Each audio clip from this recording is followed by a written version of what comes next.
শেখ হাসিনা আপনার হুকুমে এবং ডিরেক্ট মদদে গত কয়েকদিনে যে সকল শিক্ষার্থীগুলোর প্রাণ গেল, আমি আল্লাহর কাছে দোয়া করি তাদের প্রত্যেকের হায়াত আল্লাহ আপনার ভাগ্যে লিখে দিক।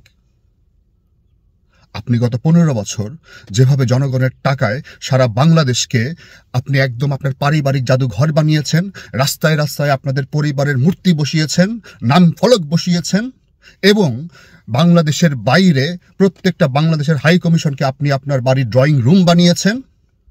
আমরা ওয়াদা করছি, আমরা আমাদের টাকায় বাংলাদেশের প্রত্যেকটা শিক্ষা প্রতিষ্ঠানের সামনে আপনার মূর্তি বসাবো, যেখানে বাংলাদেশের আগামী প্রজন্ম প্রত্যেকে সেই মূর্তিতে থুতু দিয়ে তারপর তাদের শিক্ষাঙ্গনে ঢুকবে।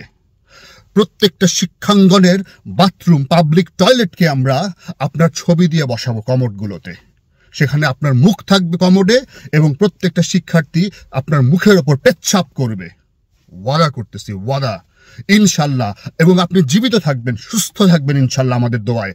আজকে জুম্মাবারে বাংলাদেশের প্রত্যেকটা বাবা মা, প্রত্যেকটা মানুষ এই দোয়া করবে, আপনি যেভাবে এই নিরীহ ছেলে মেয়েগুলোকে আপনি যেভাবে পেটালেন, খুন করলেন, আল্লাহ যেন আপনাকে জীবিত অবস্থায় সব দেখাই দিতে পারে ইনশাল্লাহ।